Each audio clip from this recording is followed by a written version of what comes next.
Jair Bolsonaro es el nuevo presidente electo de Brasil. A estas alturas de la jornada, desde luego, no es una novedad, pero sí lo son las repercusiones y las señales que ha enviado respecto a lo que será su próximo gobierno. Brasil primero ha sido la frase más repetida por este hombre a lo largo de su campaña y seguramente será la frase que pronunciará cuando jure como nuevo presidente de Brasil. Las repercusiones en el panorama internacional siguen siendo una mezcla de dudas, de incertidumbres y de pocas certezas. ¿Qué hará este hombre cuando asuma la presidencia en Brasilia? Es la pregunta que se formulan todos y, desde luego, las respuestas llegarán poco a poco e incluso con más certeza cuando comience a tomar decisiones al mando del país más poderoso de América Latina.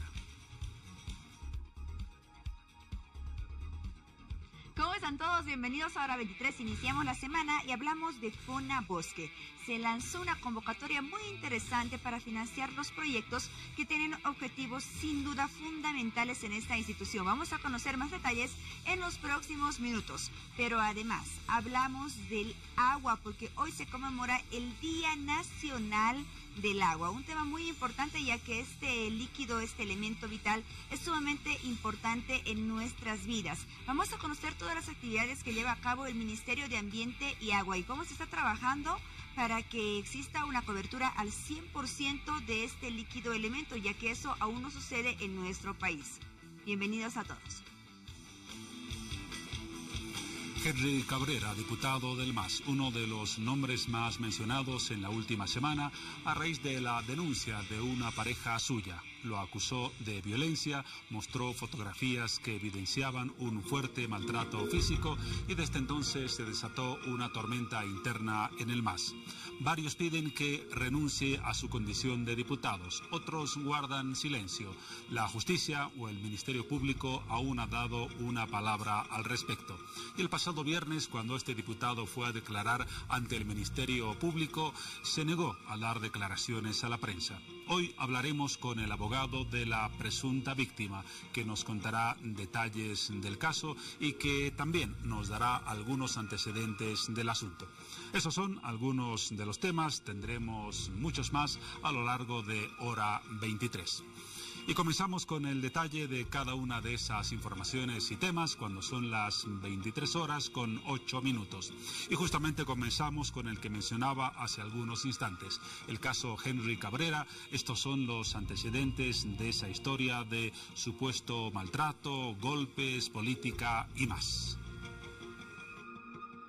Representantes de plataformas ciudadanas se mostraron indignadas y exigen justicia para la mujer que denunció ser víctima de agresiones físicas por el presidente de la brigada parlamentaria. Afirman que por ética debería apartarse de su cargo. No es posible que un diputado, un padre de la patria, venga a ofender y a golpear a una mujer. Por su parte, desde la bancada de demócratas, exigen que no se encubra la autoridad denunciada por agresiones físicas y psicológicas. Vemos que el MAS no solamente encubre a corruptos y a narcotraficantes, sino también a violentos machistas. El MAS es un peligro para todas las mujeres. Entre tanto, el ministro de Gobierno, Carlos Romero, afirmó que el caso debe ser investigado como corresponde. Pidió al presidente de la brigada parlamentaria que solicite permiso para coadyuvar con el proceso. Si me piden una opinión personal, simplemente sería importante que el diputado pida licencia, aclare las cosas. Si es inocente, seguramente volverá muy fortalecido moralmente. Ante la presencia de efectivos policiales durante la audiencia de declaración informativa del diputado Henry Cabrera ante el Ministerio Público, el Ministerio de Gobierno afirmó que solicitaron un informe debido a que no autorizó que uniformados estén presentes en dicha audiencia. Esos algunos datos del tema. A continuación vamos a establecer contacto con los estudios de Bolivisión en Santa Cruz. Allí se encuentra el doctor Mario Tordoya, quien es abogado de la víctima, a la cual se ha identificado desde luego solo por su nombre. Karen, se guarda en reserva su identidad completa. ¿Cómo está, doctor Tordoya? Cuéntenos en principio, en este instante, en qué punto se encuentra el caso. El pasado viernes el diputado fue convocado ante el Ministerio Público, se excusó de dar declaraciones. Hoy ha principios de la semana, ¿cuál es el panorama que sigue por delante? Buenas noches, adelante. Buenas noches a la teleaudiencia. Con referencia a su pregunta, debo manifestar de que es evidente que se ha presentado el diputado a su declaración, el mismo que ha hecho su uso al silencio, no es un derecho constitucional.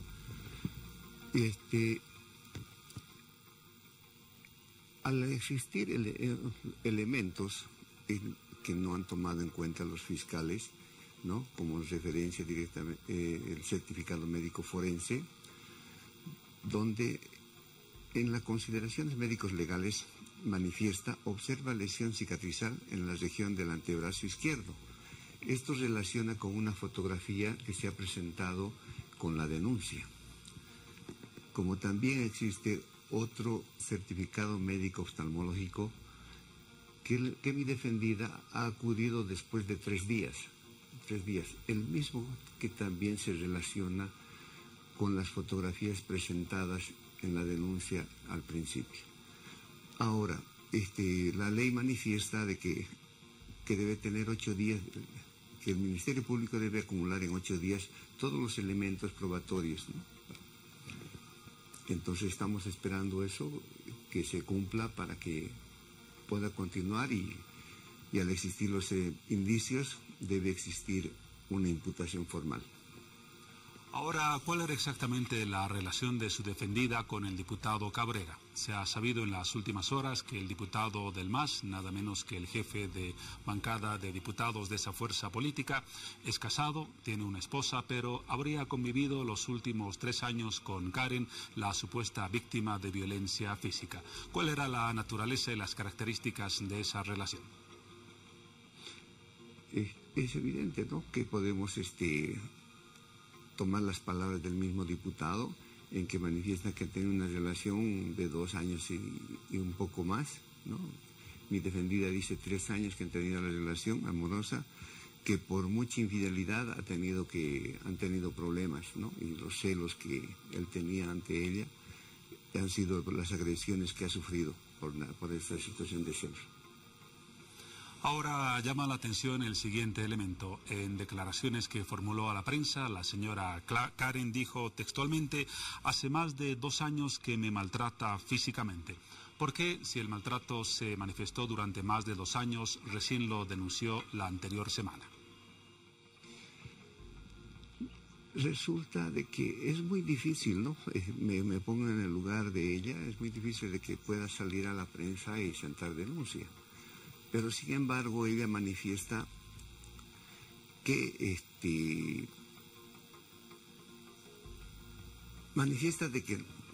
ella no podía denunciar por la situación de que tenía mucho miedo por su investidura directamente de diputado, ¿no?, de su pareja, que él varias veces la amenazó de que ella no era nada, en así que si ella denunciaba no iba a prosperar nada de su denuncia.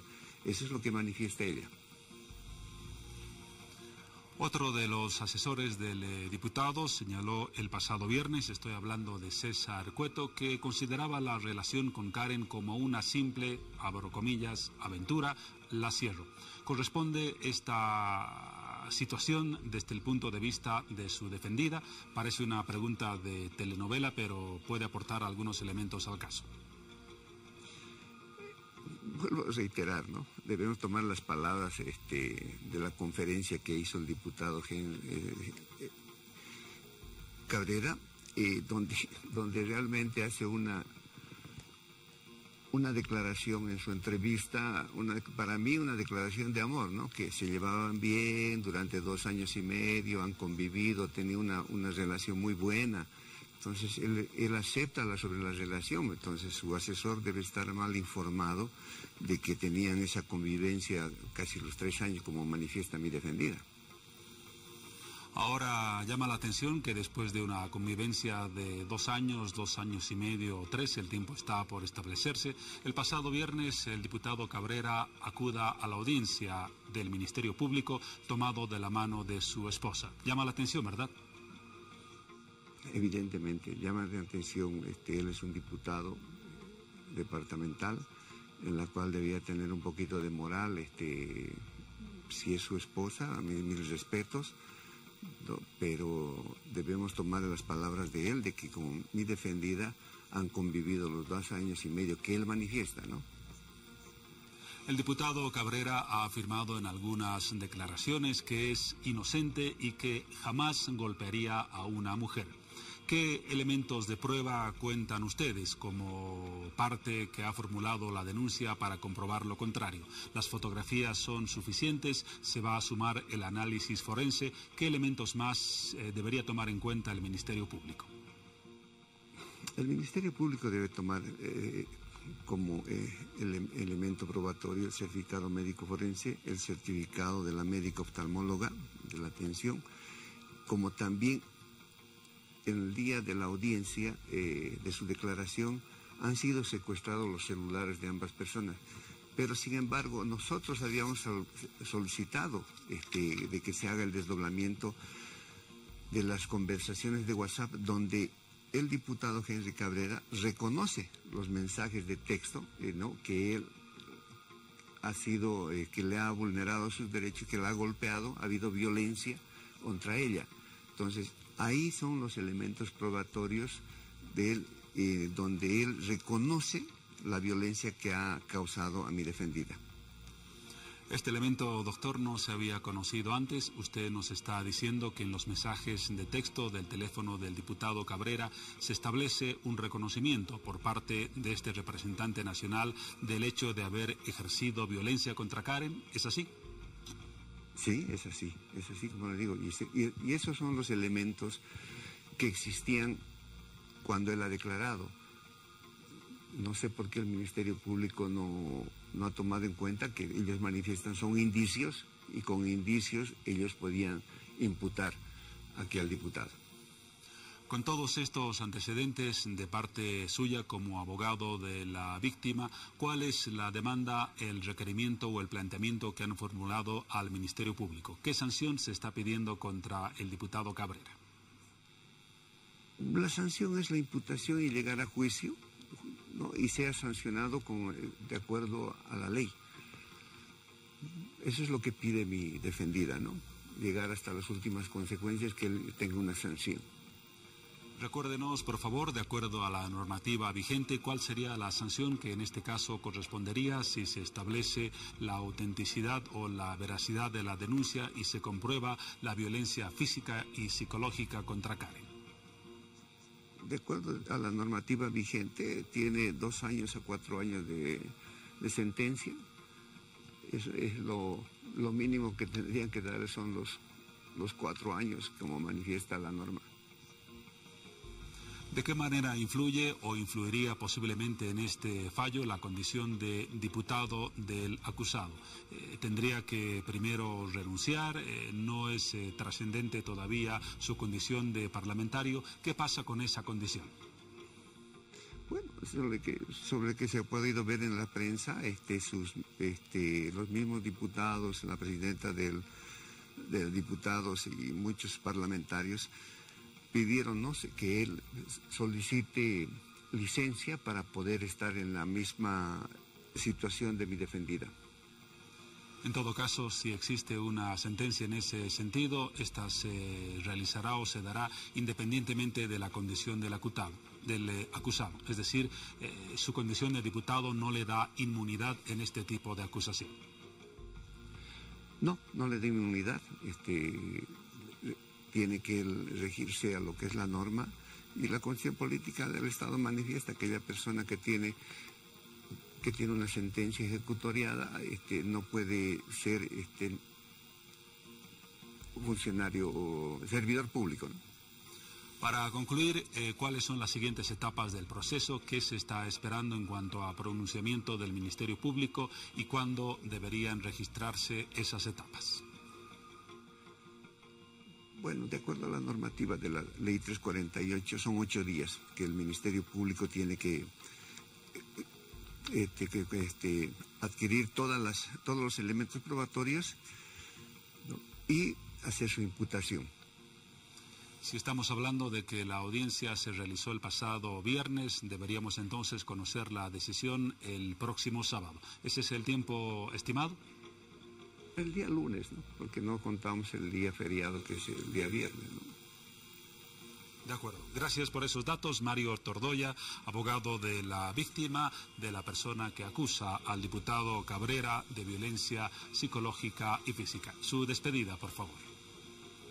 Muy gentil, agradezco la entrevista y que sea algo que llegue directamente a los parlamentarios, más que todas las mujeres que se han pronunciado sobre este hecho de violencia, que este gobierno ha sancionado esta ley, ¿no? para proteger a las mujeres, ya también como a los hombres, ¿no? Gracias una vez más por su valoración y por la información que nos ha ofrecido. Estamos en hora 23 horas con 21 minutos. Jair Bolsonaro es el nombre que más se ha mencionado en las últimas horas, no solamente en nuestra región, sino en todo el mundo. Hablaremos de él, qué se espera de su próximo gobierno, cuál será la relación con Bolivia. Es un personaje de ultraderecha, es un fascista, como algunos lo dicen. Preguntas para respuestas con un experto. Volvemos enseguida. Estamos viendo Hora 23.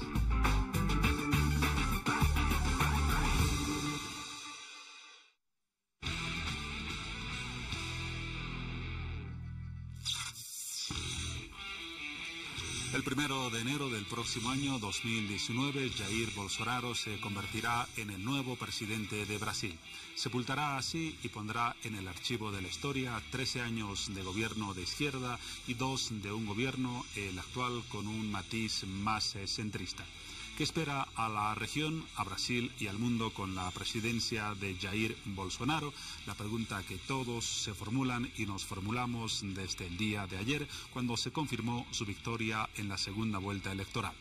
Nos acompaña esta noche en Hora 23 Álvaro del Pozo, analista internacional, con quien vamos a compartir en los próximos instantes un intento de aproximarnos a ese fenómeno, el fenómeno Bolsonaro. Buenas noches, Álvaro, bienvenido como siempre. Juan Pablo, como siempre, también para mí un gusto y un placer estar en tu programa.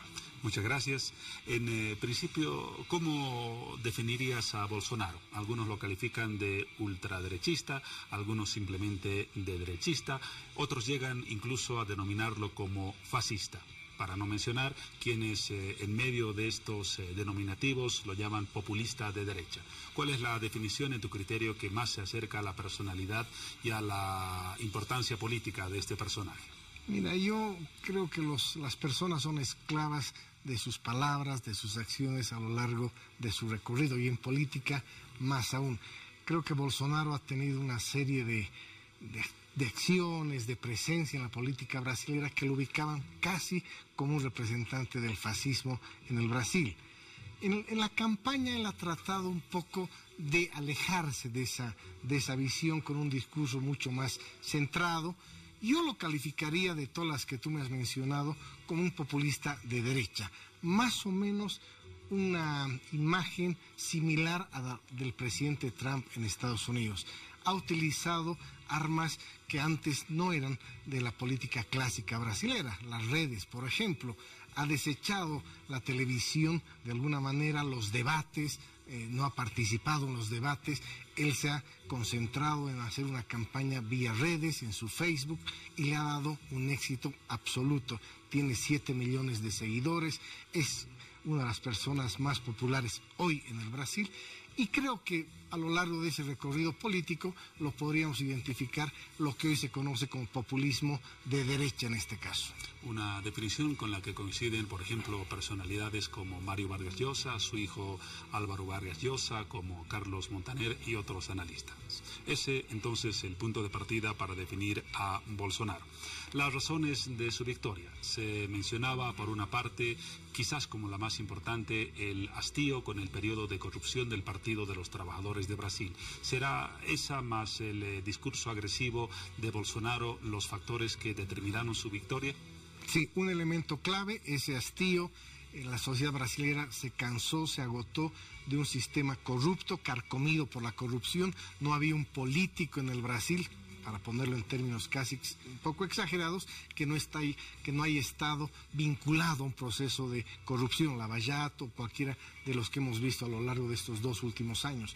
Por lo tanto, este hombre se presenta de esa manera. Creo que el hastío, el discurso de un liderazgo fuerte, es decir, de dar soluciones con fortaleza a problemas de la sociedad. La inseguridad en el Brasil es terrible, tenemos entre 60 y 63 mil homicidios por año, la sociedad brasileña realmente vive con temor y este hombre representa un liderazgo de fuerza exmilitar que va a combatir ojo por ojo a la delincuencia, lo ha mencionado, incluso va a dar libertad de alguna manera para el uso de armas en esta lucha contra la delincuencia organizada. Por lo tanto, esos dos factores para empezar. Y había unas encuestas que determinaban que más o menos el 30% de los votantes de Bolsonaro votaron por ese agotamiento del PT y otro tanto similar porque la sociedad brasileña quería renovación a partir de cualquier otra propuesta que no sea el PT. Esos 13 años de alguna manera marcaron un Brasil diferente con sus luces y sombras, pero la gente en el Brasil hoy ha votado en contra de esa opción más que a favor de Bolsonaro. Creo que hay un importante contenido de un voto contra lo que ha significado el PT estos 3 años, más que por las cualidades que Bolsonaro presenta. Ahora, en general, en la mayor parte de los medios internacionales se ha recibido la noticia de la victoria confirmada de Bolsonaro con cierto pesimismo. La Deutsche Welle, el medio estatal de Alemania, por ejemplo, decía en un titular: se cae la noche sobre Brasil. ¿Deberíamos ser tan pesimistas sobre lo que va a ofrecer Bolsonaro como presidente de Brasil en los próximos años? Hay una línea en los medios de comunicación que han tratado de darle esa etiqueta, recordando todos sus dichos y sus frases célebres, por ponerle un nombre. Evidentemente, eso de alguna manera genera en Europa, donde se han llegado a unos niveles de civilización política mayores, causa estupor que una sociedad como el Brasil, una de las economías más importantes, por lo menos hoy en día está dentro de las 10 economías más importantes del mundo, causa estupor en Alemania, en Inglaterra, en muchos países de Europa. Ha habido unas voces de temor, de desesperanza frente a este liderazgo. Sin embargo, también debemos recordar que Bolsonaro es ese Bolsonaro de sus frases célebres y este Bolsonaro que se enfrenta a manejar uno de los países más grandes del mundo. Por lo tanto, quizá haya un divorcio en lo que se dijo en su momento y en lo que tenga que hacer ya de manera efectiva en la responsabilidad de gobernar este país poderoso. Incluso en las primeras entrevistas que dio tras la victoria de ayer, solamente a 4 canales de televisión próximos a su línea ideológica, ha sido algo más moderado que en los últimos meses de campaña. ¿Cambia el político en la condición de candidato cuando ya llega a la condición de presidente electo? Absolutamente, y lo vemos en la izquierda, en la derecha, todos utilizan un discurso en la campaña, pero llegado el momento de ejercer ya el liderazgo de un país, creo que hay que ser mucho más sobrios, mucho más coherentes con lo que el país necesita, más allá de las ideas descabelladas o muy sabias las que puedas tener. Pero lo primero es ser coherentes, sobre todo en un país de lo que significa, la significación del Brasil en el contexto mundial. Todo lo que puede Brasil dar al planeta Tierra es muy importante. Por lo tanto, creo que el presidente Bolsonaro tiene ese reto, desterrar esas frases célebres que lo catalogan como un hombre fascista, antidemocrático, está a favor de la tortura, xenófobo, homofóbico, etcétera. Tiene tantas adjetivos que se le puede atribuir negativos en este caso a Bolsonaro, pero creo que ya con la tranquilidad de tener una elección ganada, un parlamento en el que le obliga a negociar. No olvidemos que el Partido Social Liberal, que él ha resucitado de alguna manera, va a incorporarse a una treintena de partidos que van a conformar la Cámara de Diputados. En senadores tiene ya una presencia de 4 senadores, va a estar obligado a negociar. Es el candidato con mayores capacidades, digo yo, en cuanto al espectro electoral que hoy tiene el Brasil, de negociar. Esa intolerancia que se le atribuye va a ser su primera prueba de fuego, es decir, va a tener que ser tolerante con otras líneas políticas para poder tener medidas efectivas a la hora de gobernar. Porque no tendrá una absoluta vía libre, dicen muchos analistas. Tendrá dos contrapesos importantes. Uno, la presencia del Partido de los Trabajadores en el Congreso, que tiene una fuerza numérica importante.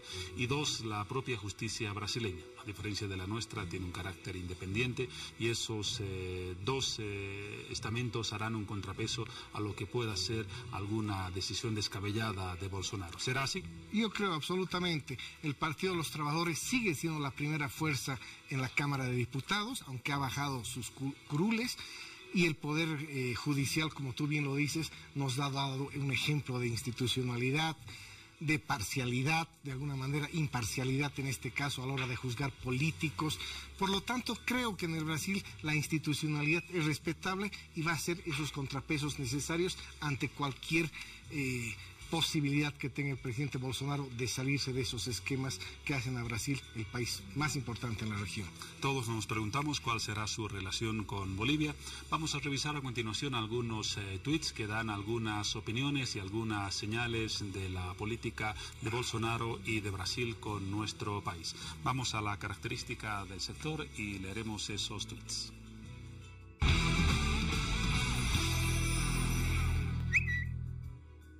Por ejemplo, el presidente de Chile, Sebastián Piñera, ha escrito: hoy tuve una franca y útil conversación con el presidente electo de Brasil, Jair Bolsonaro, y nos confirmó que visitará Chile. Brasil es un país continente e importante aliado estratégico. Hablamos del Tratado de Libre Comercio y del corredor bioceánico que unirá el Atlántico con puertos chilenos en el Pacífico. A prestar atención a este tema. Otro punto de vista, el de Julio Aliaga Lairana, en relación a lo anterior. Él comentó: la triangulación entre Bolsonaro, Macri y Piñera será una tenaza dura sobre Morales Ayma. La consolidación interna de una mayoría ciudadana contraria a su continuidad es de interés nacional. Hay que trabajar en ello con inteligencia. CNN en español recoge el punto de vista de Dilma Rousseff, expresidenta de Brasil. Ella reaccionó ante las cámaras de CNN sobre la victoria presidencial de Bolsonaro y, entre otras cosas, le dijo a su entrevistado que ninguna victoria es definitiva y ninguna derrota es también definitiva.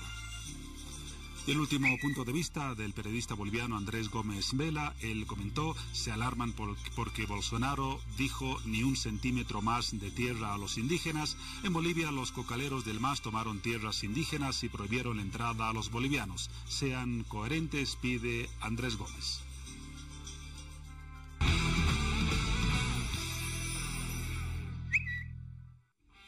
Álvaro, sobre el primer tuit, el hecho de que Chile sea el primer país que visite Bolsonaro nos da una idea de cuáles van a ser sus preferencias en la región. Y no deja de llamar la atención el hecho de que hablen con Piñera de un tren bioceánico. Se estará buscando poner a un lado a Bolivia del proyecto que quería partir de Santos en Brasil para llegar a Hilo en el tren bioceánico. Es llamativa la posición de Piñera. Desde el punto de vista chileno, una buena jugada. Ha dado el primer golpe de efecto, es decir, en esa relación chilena-brasilera. Es posible, yo quiero pensar positivamente, que Piñera va a apostar obviamente a este corredor bioceánico. Es importante para el Brasil, es importante para Chile, pero es también importante para todos los países que conformamos ese circuito. Tú decías muy bien, se hablaba de Santos Hilo. El presidente Piñera ya habla de los puertos chilenos. Yo no espero que Chile y Brasil en este caso tomen la decisión de apartar a Bolivia de este proyecto. Yo creo que más bien es el momento justamente de incorporar a todos estos países, que no solo va a ser Bolivia, Chile y Brasil, va a haber beneficio para Argentina, para Uruguay, para Paraguay y el Perú, por supuesto. Por lo tanto, creo que puede ser más bien el inicio de un liderazgo de Bolsonaro en la región. Piñera quiere ser parte de ese liderazgo, por lo tanto habrá que verlo por el momento con ojos positivos y que Bolivia va a estar inmersa en ese proyecto. De no ser así, estaríamos en grandes problemas si es que se pretende saltar el paso obligado que debería tener por Bolivia.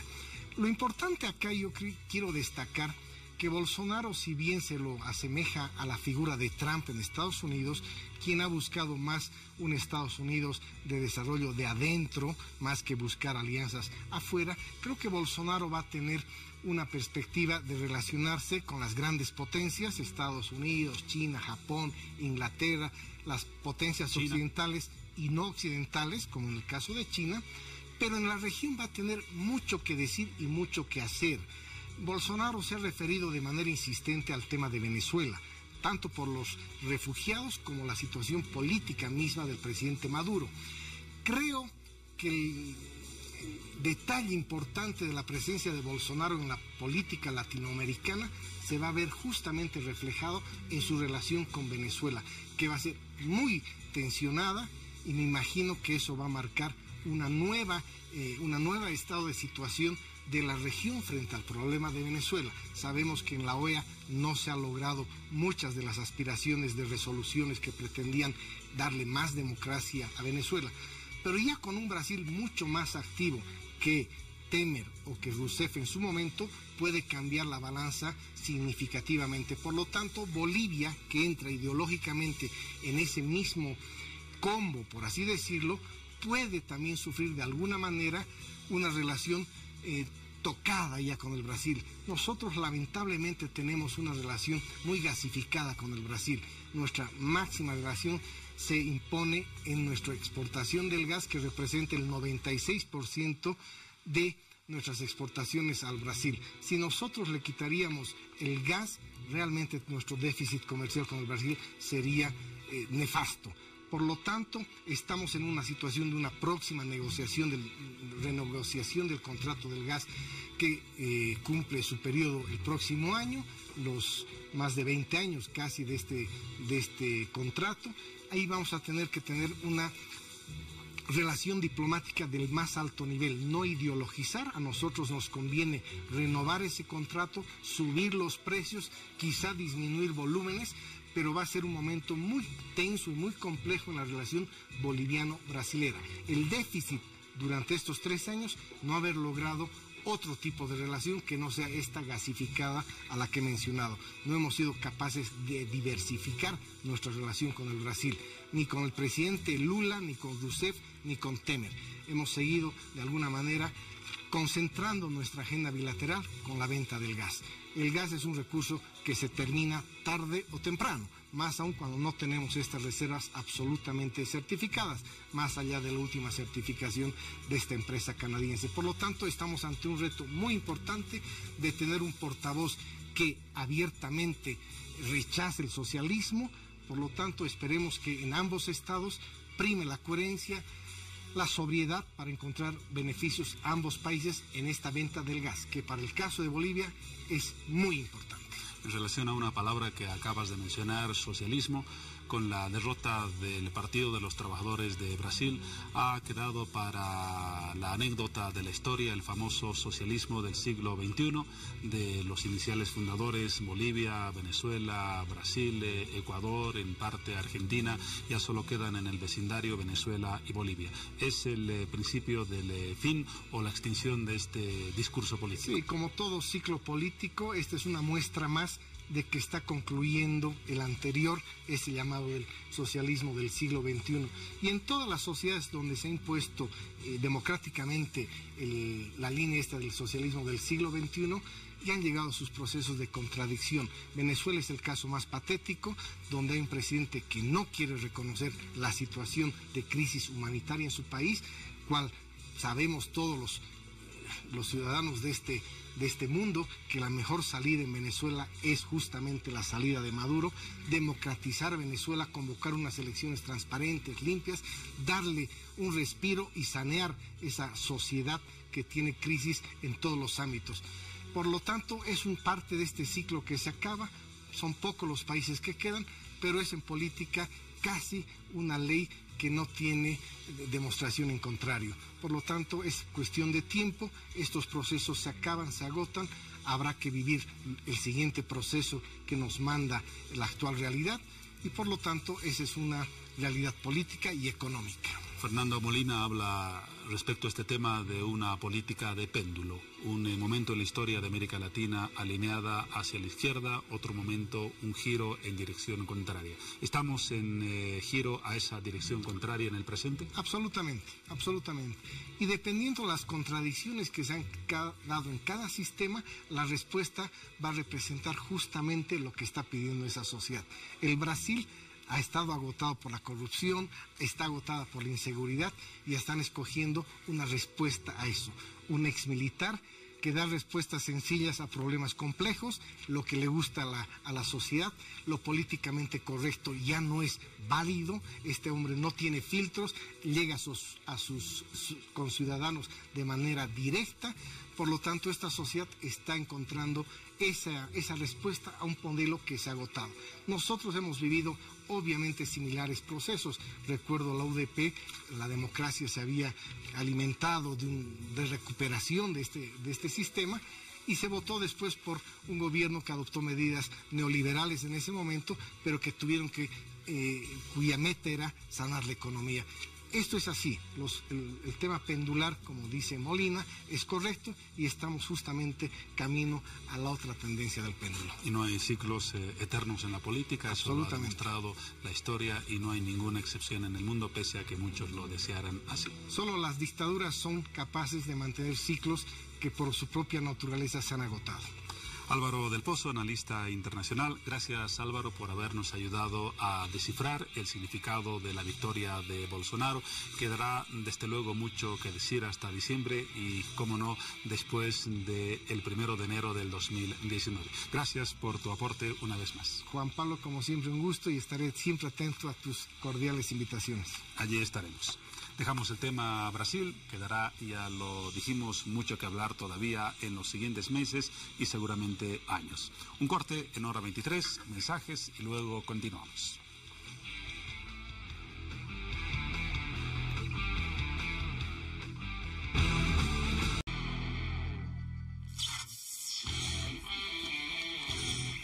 Volvemos con ustedes y vamos a hablar en los próximos instantes de una importante campaña que se ha lanzado hoy. Tiene el título de Pintemos Bolivia de Naranja. Básicamente se trata de una iniciativa multisectorial para emprender acciones destinadas a evitar, o por lo menos en principio a reducir ese alarmante fenómeno, el de violencia contra la mujer, que en el caso de Bolivia, como ocurre en gran parte de la región, tiene indicadores de verdad preocupantes.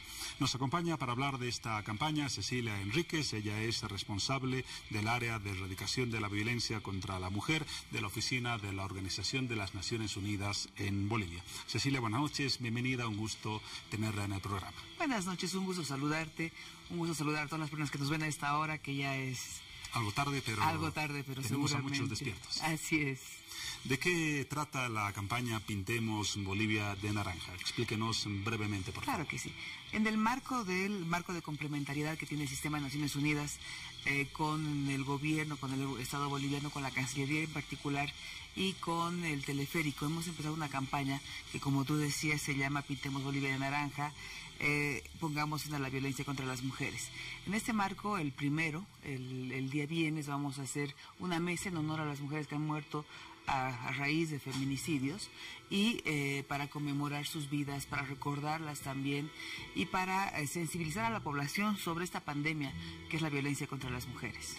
El objetivo de la campaña es entonces sensibilizar a la población sobre el fenómeno de la violencia en Bolivia. Recordamos que en Bolivia se registran casos alarmantes y cifras alarmantes, un feminicidio cada 3 días.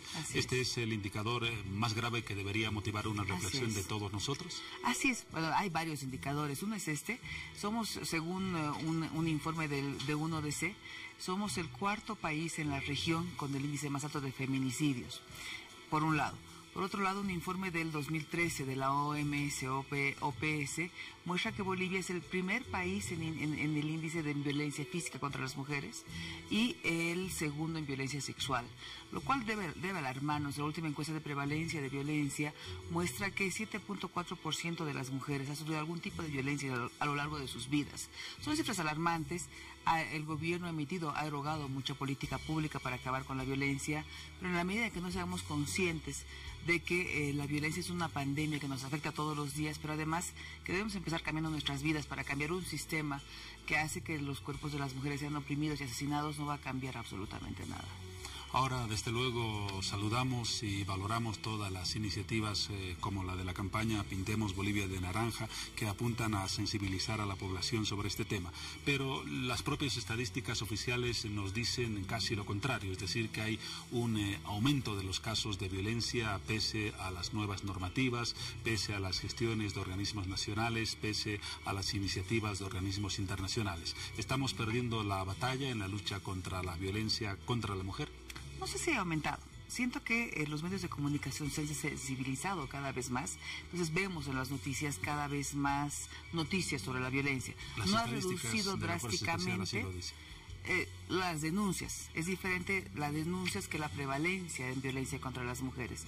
Cuando tú ves, haces un análisis comparativo entre el 2013, que según la ENSA se ha reportado la violencia, contra la encuesta de prevalencia, ha habido una disminución del 0.2%, que es nada, o sea, pero no nos muestra que ha aumentado en todo caso.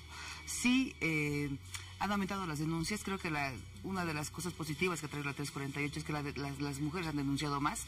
A pesar de que hay más denuncias, lo que se ve es que hay un 74% de mujeres que aún no denuncian la violencia. Esos datos son de la Alianza Libre Sin Violencia. Entonces, por varios motivos, pero sí es alarmante.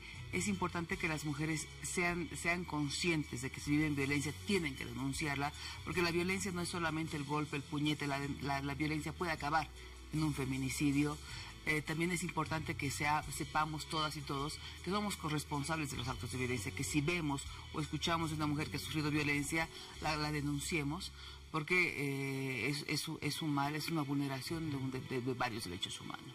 Dándole un poco la vuelta a la anterior pregunta, estamos perdiendo la batalla contra la violencia. ¿Esto se debe a que no hay suficientes acciones tanto del Estado como de la propia sociedad? Sí, tanto sociedad civil como el Estado somos responsables. El Estado en la asignación presupuestaria, en hacer más campañas de prevención, y como sociedad de concientizarnos de que la violencia es un mal. El Estado, sí, Bolivia tiene una legislación muy avanzada en términos de política pública. Con la 348, por ejemplo, ha ganado un premio en términos de las legislaciones más avanzadas, porque es la primera en reconocer que hay 16 formas de violencia, a reconocer el feminicidio como una figura específica. Pero a pesar de eso hay una cultura, un sistema patriarcal que aún sigue haciendo que normalicemos y naturalicemos la violencia, tanto hombres como mujeres. Y muchas mujeres se quejan, pese a lo valioso de esa norma, la que acabo de mencionar, que formular una denuncia y lograr que llegue a una sentencia es un viacrucis que redobla y mortifica aún más el padecimiento que ya ha sufrido. ¿Qué se está haciendo? Yo sé que no es exclusiva responsabilidad de la ONU, pero ¿qué se está haciendo para tratar de cambiar esta situación? Bueno, hay varias iniciativas, hay mucho trabajo con la policía, con la FELCD, con la Fiscalía, con el Ministerio Público, ahora con esa nueva gestión del nuevo fiscal. Esperamos poder trabajar de manera más coordinada con el Ministerio Público. Desde el 2000, desde la erogación de la ley hasta ahora, hay menos de un 1% de sentencias condenatorias en casos de violencia, lo cual refleja lo que tú decías, ¿no es cierto? Que es una vía cruz, hay procesos que son muy largos. El haber llevado toda la violencia a lo penal ha implicado todo un cambio en la investigación. Ha entrado un nuevo actor que es la Fiscalía para investigar casos de violencia. En el caso de la Fiscalía, la carga procesal de los fiscales ha aumentado en un 367%. Sin una respuesta en términos de mayor personal asignado, etcétera, etcétera. Aún tenemos muchas deficiencias en lo que es la respuesta institucional a las mujeres afectadas por violencia, que obedece a varios factores. Entonces, si es que no mejoran todas esas condiciones, no va a cambiar mucho la situación. Y ahí el primer cuello de botella parece ser la propia Fuerza Especial de Lucha contra la Violencia. Hay muchas denuncias respecto a que no se hace un buen seguimiento de los casos, a que los costos son excesivos cuando debería ser un tratamiento gratuito, a que el tema judicial también implica un gasto excesivo. Hay varias deficiencias en todos los eslabones de la lucha contra la violencia. Así es, hay mucho que mejorar. También hay que rescatar algunas personas. Conozco muchos oficiales que trabajamos muy de cerca con la policía. Yo conozco oficiales o policías que trabajan en la PLCB que ponen de su plata para darle a las mujeres para que cubran algún costo de la atención, pero sí, hay deficiencias, hay insuficiente personal, hay insuficiente reconocimiento por los esfuerzos que se realizan, hay una mentalidad patriarcal en los operadores del sistema de atención. PLCB, Fiscalía, órgano judicial, son todos los implicados, digamos, en la cadena. Hay mucho por hacer. Para el cierre, ya mencionó una actividad de la campaña Pintemos Bolivia de Naranja, algunas otras que merezcan su convocatoria para que la población participe y se integre a ellas. Invitar a todas y todos a unirse a los 2 hashtags que estamos lanzando, a pronunciarse el 1 de noviembre y todo este mes, porque la campaña Únete, cuando pongamos fin a la violencia, empieza en realidad el 25 de noviembre hasta el 16 de diciembre, o desde el 10 de diciembre vamos a tener muchas actividades, y el hashtag es Vivas Nos Queremos, y el otro hashtag Únete Bolivia. 2 iniciativas como parte de esa campaña. Muchas gracias, Cecilia. Cecilia Enrique, responsable del área de erradicación de violencia contra la mujer de la Oficina de la ONU en Bolivia, por esta iniciativa. Ojalá cuente con el apoyo de todos nosotros para dar fuerza a esa lucha sobre la que hay todavía mucho por hacer. Así es. Agradecerles a ustedes. Sin su apoyo, estas luchas serían irrelevantes, no tendrían el sentido que tienen. Muchísimas gracias a ustedes, muchísimas gracias a la gente y a las personas que nos ven y que van a seguir con nosotras en esta lucha y coadyuvando para que más mujeres vivamos libres de violencia. Todos estamos en esa obligación. Muchas gracias una vez más. Muchísimas gracias. Dejamos el tema, nos vamos ahora con Paola Sánchez, que ya tiene otra entrevista y otro brote informativo. Bueno, gracias Juan Pablo. Lunes 29 de octubre se conmemora el Día Nacional del Agua, un elemento vital sumamente importante para todos nosotros.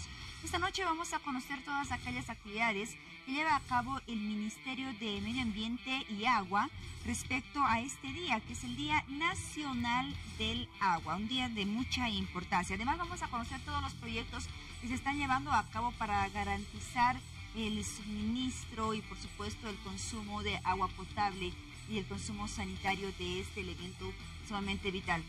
Importantes proyectos se llevan a cabo, 2 fueron implementados entre el año 2011 y el 2017. Esta noche vamos a recordar un poco más acerca de esto y vamos a conocer también las distintas campañas de concientización que se están llevando relacionadas con el agua. Damos la bienvenida a nuestro siguiente invitado, Edwin Laruta, director general de Agua Potable y Alcantarillado Sanitario del Ministerio de Medio Ambiente y Agua. Bienvenido, Edwin. Qué gusto que nos acompañe esta noche en el programa. Gracias, agradecido por la invitación.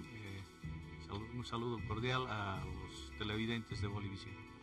Hoy se conmemora el Día Nacional del Agua. ¿Por qué se conmemora justamente en esta fecha?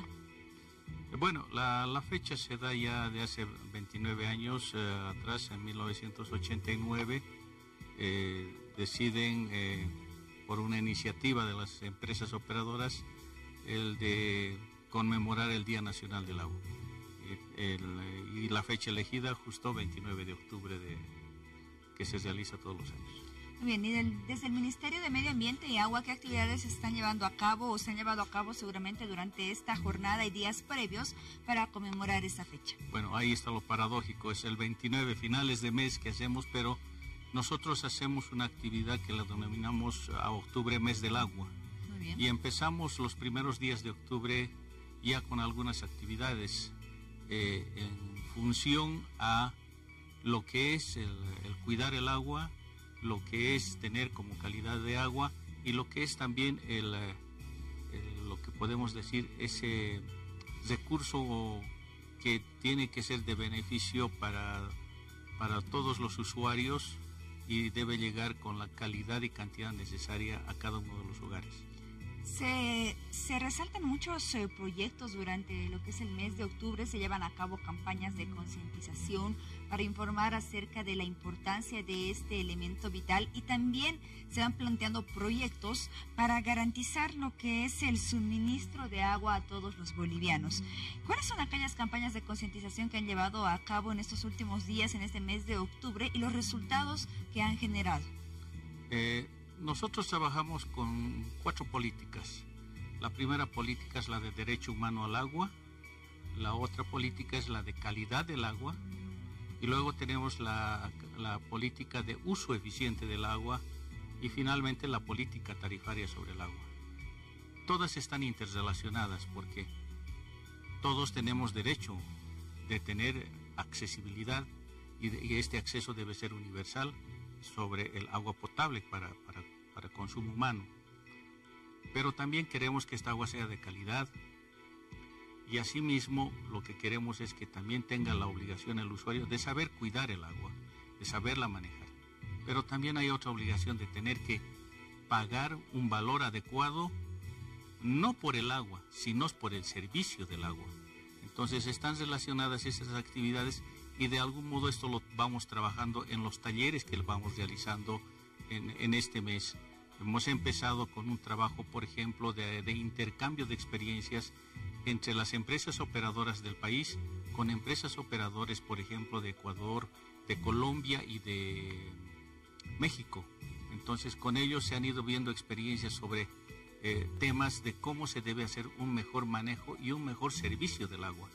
Esa es una forma de trabajo que hemos hecho. Otro trabajo de concientización, por ejemplo, que hacemos en las escuelas y que se trabaja esto con apoyo también de una asistencia técnica, es el de hacer un trabajo con la niñez en las escuelas y que le llamamos el programa de lavado de manos. Enseñarles a los niños a que sepan lavarse las manos para determinadas circunstancias, al almuerzo, después de ir al baño o en ocasiones en que tal vez han utilizado las manos para otro tipo de actividades y necesitan hacérselas para evitar cualquier tipo de contagio y que esto pueda ser transmitido también dentro de la familia de estos niños. Bien, Edwin, gracias por darnos a conocer acerca de esas actividades de concientización que llevan a cabo y en unos minutos más estaremos hablando de la cobertura de este elemento vital para todos los bolivianos. ¿Existe una cobertura total en Bolivia o existe un porcentaje de bolivianos que aún no pueden gozar de los beneficios del agua potable? Bueno, lo sabremos en unos minutos más porque es momento de conocer las noticias más destacadas de la jornada junto a Juan Pablo. Luego retornamos y continuamos hablando del Día Nacional del Agua.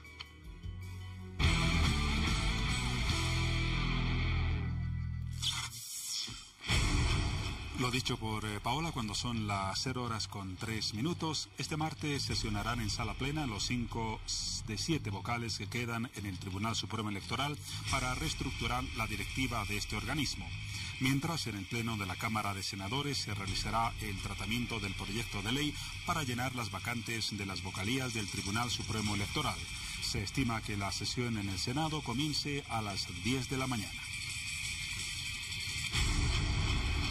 Vamos a la segunda información. El ministro de Gobierno, Carlos Romero, requirió a la policía un informe por la presencia de policías en la audiencia del diputado del MAS, Henry Cabrera, quien fue acusado por su expareja de violencia física y psicológica. Además, Romero sugirió al legislador del oficialismo pedir licencia de la Cámara de Diputados para defenderse de la denuncia. Y la última información nos dice que el Movimiento Demócrata Social del gobernador Rubén Costas de Santa Cruz admitió este lunes que en los últimos días sus principales dirigentes mantuvieron reuniones con varios líderes de la oposición con miras a los comicios generales del próximo año. La organización dijo que su principal pedido para concretar un acuerdo es mirar hacia un Estado autonomista con miras al federalismo.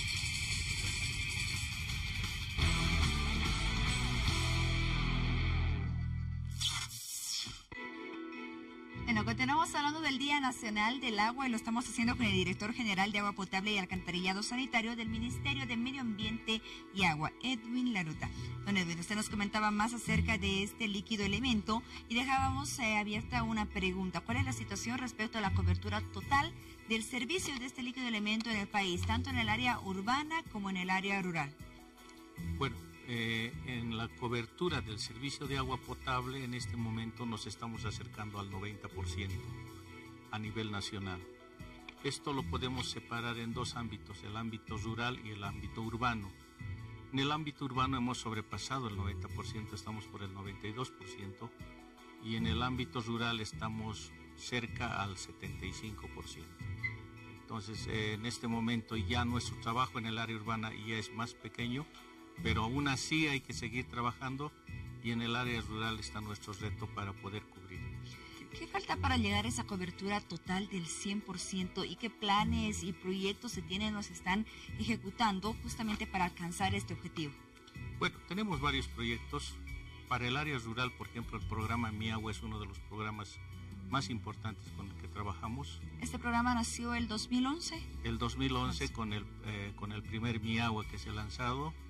Desde ahí a la fecha ya estamos en la quinta versión, lo podríamos llamar. Estamos con el Mi Agua 5, que se empieza a ejecutar posiblemente fines de este año o principios del próximo.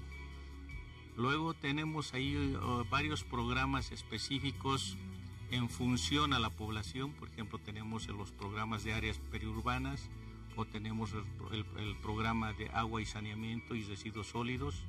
También tenemos un programa que le llamamos con la Unión Europea el programa de áreas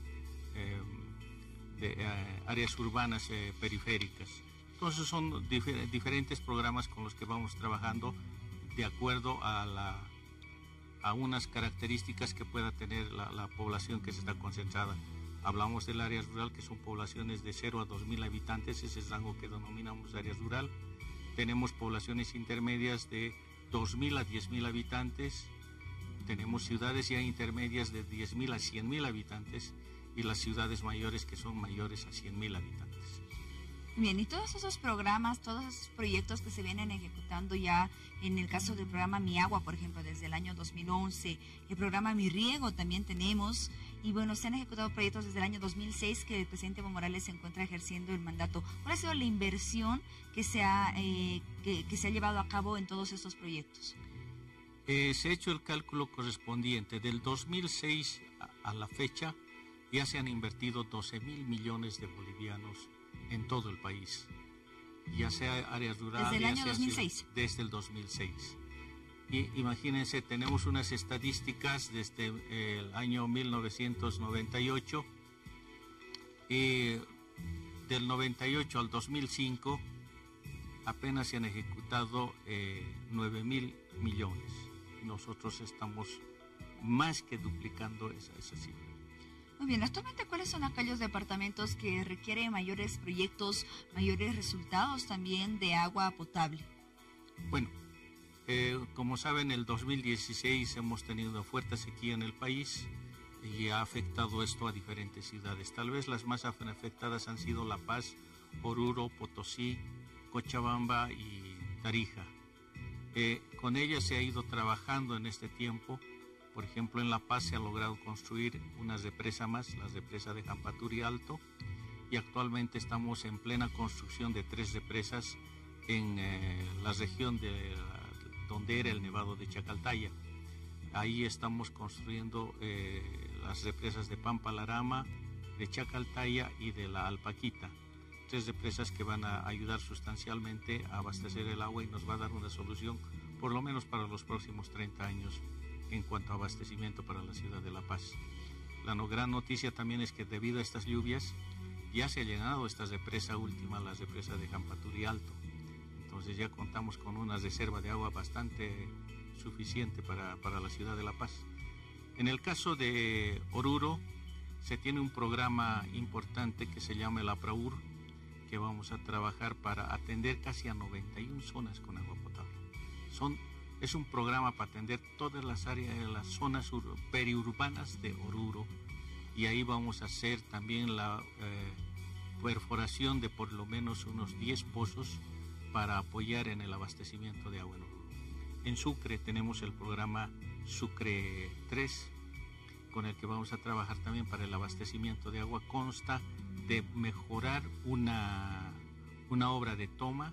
Actualmente se está construyendo una tubería de impulsión, la llamamos técnicamente, con 4 bombas, cada uno de 125 litros segundo, que va a servir para abastecer a la ciudad de Sucre. Y mientras tanto se van haciendo construcciones de mejora de la aducción.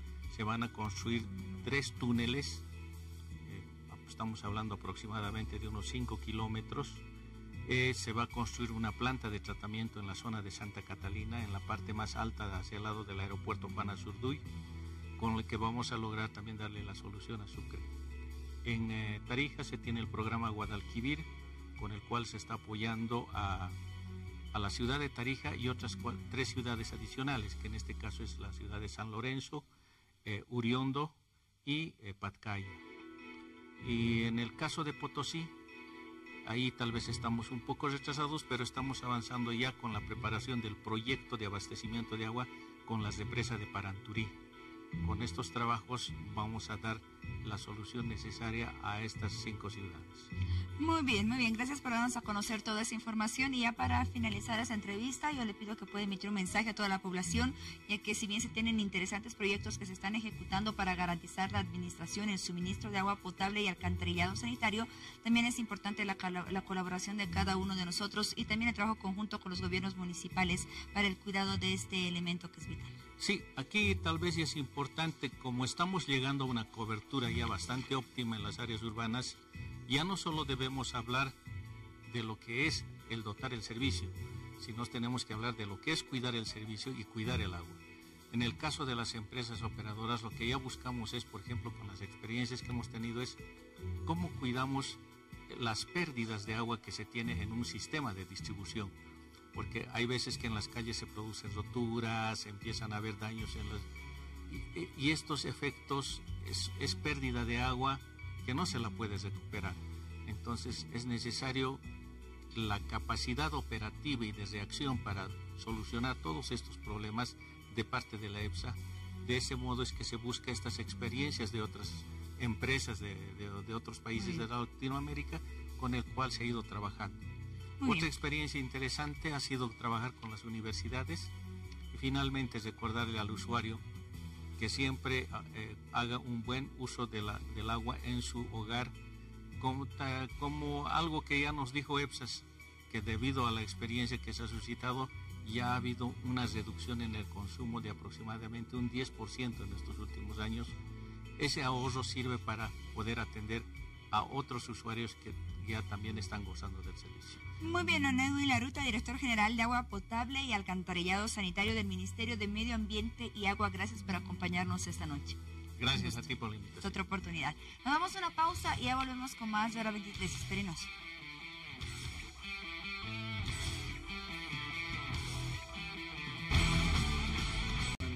El Fondo Nacional de Desarrollo Forestal es una institución que está dedicada a financiar los proyectos de manejo sustentable de bosques, conservación de bosques y también lo que es la conservación de los suelos forestales. Vamos a hablar más acerca de este tema porque se lanzó una convocatoria para financiar proyectos forestales de municipios. Y vamos a conocer más detalles al respecto y por ello nos encontramos con un representante justamente de FONABosque. Nos acompaña Mike Gemio, director ejecutivo general del Fondo Nacional de Desarrollo Forestal. Mike, bienvenido a Hora 23. Hola, siempre un gusto visitarlos y bueno, ahora con esto que bueno, pensamos que puede ser una buena alternativa para que nuestros municipios puedan tener algunos fondos, digamos, para que podamos tener proyectos de forestación a nivel nacional. Muy bien, convocatoria para el financiamiento de proyectos de inversión pública con fondos no reembolsables. ¿En qué consiste esta convocatoria exactamente y a quiénes va dirigida? Bueno, nosotros desde el FONABosque venimos trabajando desde el 2012 financiando proyectos forestales, pero de pronto hemos estado trabajando a demanda, ¿no? Hemos estado esperando que ciertos municipios se acerquen al FONABosque y bueno, podamos establecer un relacionamiento para financiar sus proyectos. Sin embargo, ahora hemos decidido trabajar un poco en oferta.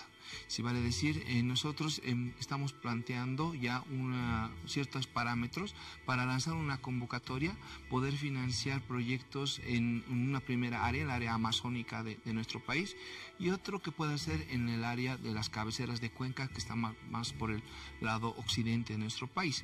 Entonces, ahí hemos lanzado 2 convocatorias, en las cuales esperamos que podamos financiar hasta 10 proyectos en cada una de las convocatorias, 10 municipios puedan participar en cada una de las convocatorias y de esta manera podamos tener acciones de reforestación mucho más agresivas y mucho más eficientes también. ¿Qué tipo de proyectos se pueden financiar? Bueno, como te digo, el FONABosque para esta convocatoria hemos lanzado básicamente proyectos que tienen que ver con forestación. Entonces necesitamos que nos muestren cuáles son sus estrategias de forestación forestación en cada uno de estos municipios, nos digan cómo van a generar una estrategia para que la mancha de cobertura crezca, cuáles son los mecanismos de siembra que van a usar, cuáles son los mecanismos para contratación de personas. O sea, ahí tienes una infinidad de ítems donde tú puedes generar algunas lógicas que abaraten de pronto los costos y también seas más eficiente, de pronto generes algunas tecnologías en temas de agroforestería. Entonces, ahí lo que nosotros queremos es tratar de tener un panorama general de cómo están enfrentando este problema en los municipios, que tiene que ver obviamente con forestación, ¿no? O sea, ahí esperamos tener un bagaje de singularidades, si quieres, ¿no? Cada municipio te va a mostrar ciertas problemáticas a la hora de resolver sus problemas de forestación. Entonces, obviamente, este es un primer ejercicio, no se ha hecho nunca antes en el FONABOSQUE una convocatoria de este tipo. ¿Es la primera vez? Es la primera vez, como te digo, era un funcionamiento más a demanda, ¿no? O sea, el municipio que tenía, digamos, algún perfil, algún proyectito, se acercaba al FONABOSQUE y trataban de ir pues optimizando, digamos, el proyecto, ¿no? Ahora, más bien lo que queremos nosotros es ofertar, es decir, saber, acérquense, trabajemos además para un poco tener una suerte de transparentación también de los recursos, porque esto de lanzar convocatorias siempre muestra de que mucha de la información que nosotros vamos a pedir a los municipios va a estar abierta en una página web. Entonces eso también va, de alguna manera también va a mostrar ciertas debilidades en algún caso también de municipios. Entonces creemos que es un ejercicio hasta sano, ¿no? De que los municipios puedan mostrar sus mejores facetas en la elaboración de sus proyectos. Bien, una vez que elaboren y presenten estos proyectos, ¿qué otros procesos deben seguir para ya habilitarse a esta convocatoria y poder obtener ese financiamiento que necesitan? Bueno, a ver, la Administración Pública ha sacado una resolución ministerial del Ministerio de Planificación, que es la resolución ministerial 115. En esta resolución se han establecido para el financiamiento de proyectos dos fases. Una que es conocida como IDTP, déjame ser algo tecnicista de pronto, y un segundo proceso que tiene que ver con una especie de proyecto ya a diseño final, que es conocido como el EDTP. ¿Ya? Son dos fases, si quieres, ¿no? Nosotros lo que vamos a hacer es que los municipios atraviesen ambas fases. El proyecto pueda tener un IDTP que va a ser llenado vía plataforma informática, y la plataforma informática además le va a ayudar a ordenar estas ideas de forma que podamos tener un presupuesto, podamos tener objetivos, resultados del proyecto, y después, una vez que esta fase concluya y podamos ver los mejores IDTPs, puedan ser pasados al proceso del EDTP, donde el FONABOSQUE vaya a acompañar a los mejores proyectos. Entonces, con esta lógica podemos garantizar además la calidad de la preinversión en los proyectos que vayan a ser financiados. ¿Todas las regiones podrán participar de esta convocatoria, Mike? Bueno, como te decía, en realidad nosotros hemos identificado dos áreas, ¿no? Dos áreas que están, como te digo, en la plataforma. Si ustedes entran a FONABOSQUE, www.fonabosque.gov.bo, ahí van a encontrar la convocatoria, ahí van a encontrar además los puntos donde, los municipios, la mancha de cobertura, digamos, para la convocatoria 1, que como te digo son los municipios que se encuentran en el área amazónica. Ahí tenemos la página justamente. Sí, justamente. Si ustedes pueden ver ahí, creo que está en el segundo ítem. Ahí van a poder ver que dice, ahí está, ver municipios habilitados.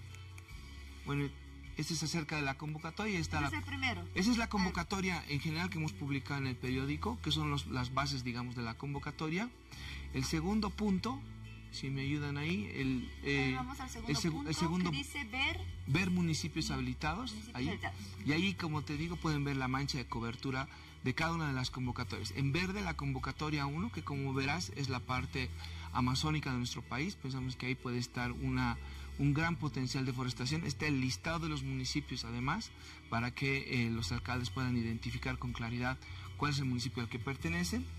En el tercer punto van a encontrar el reglamento de financiamiento, que es el documento igual, el cual establece los procedimientos los cuales los municipios deben continuar para alcanzar su financiamiento.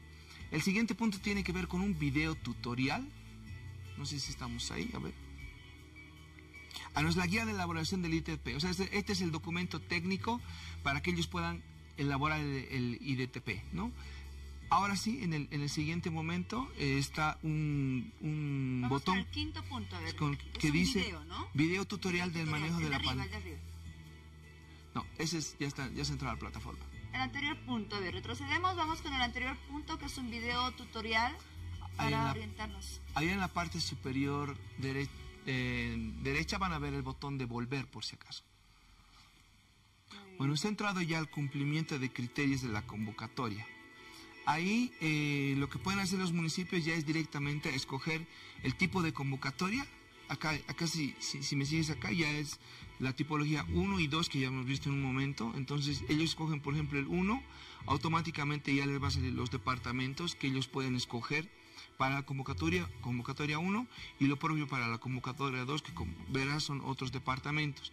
Más abajo van a poder escoger ya, digamos, han escogido La Paz. En La Paz hay una cantidad de municipios nomás que pueden participar de la convocatoria. Muy bien. ¿No? Bueno, es un poco más. Podemos mostrarle igual en las pantallas algunos tips más para que las personas puedan participar, o para que se pueda participar en realidad a través de esta página de Fonabosque, y se puedan ya presentar los proyectos que necesitan ser financiados. Cuando se elijan los proyectos y comiencen a ser financiados, ¿se va a llevar a cabo algún control o auditoría, por ejemplo, de estos proyectos? Bueno, nosotros desde el Fonabosque hemos desarrollado ya 2 plataformas informáticas para hacer el seguimiento de nuestros proyectos. Una plataforma que evidentemente es algo que ya se estila a usar en proyectos, que es el Conta Visual, que es una plataforma que les ayuda a los municipios a desarrollar sus capacidades en temas presupuestarios, contables, y tenemos una plataforma más adicional que es lo que hace contabilizar las metas físicas.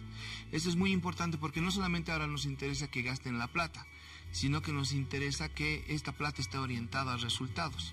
Entonces, la idea es que nosotros mes a mes podamos hacer seguimiento a los proyectos vía la plataforma, ellos nos informen por la plataforma. Obviamente los costos de traslado se abaratan pues un montón, ¿no? Porque el seguimiento clásico tiene que ver con el técnico en campo en algún momento, o por lo menos en varios momentos del año. Entonces, nosotros sí vamos a hacer visitas de campo, pero basadas en la información que alimenten nuestras plataformas informáticas. Muy bien, perfecto. ¿Se extiende esta convocatoria hasta qué fecha? Los plazos de la convocatoria están ahí puestos en la publicación que hemos puesto, también está en la página web. Esperamos que la siguiente semana ya podamos estar evaluando algunos proyectos, y bueno, ya veamos en enero, a finales de enero, poder hacer las primeras transferencias de recursos a los municipios. Perfecto. May Gemio, director ejecutivo general del Fondo Nacional de Desarrollo Forestal, Fonabosque, gracias por acompañarnos esta noche. Muchas gracias, Paula. Gracias. Muy bien, llegamos al final del programa, nos reencontramos dentro de unas horas más. Familias bolivianas, buen descanso. Adiós, Juan Pablo. Chao, Paola, nos vemos más tarde, lo mismo con todos ustedes. Hoy mejorará algo más el tiempo en La Paz como en el resto del país. Un adelanto de lo que viene a continuación, el informe de AccuWeather y el cierre de hora 23. Hasta más tarde.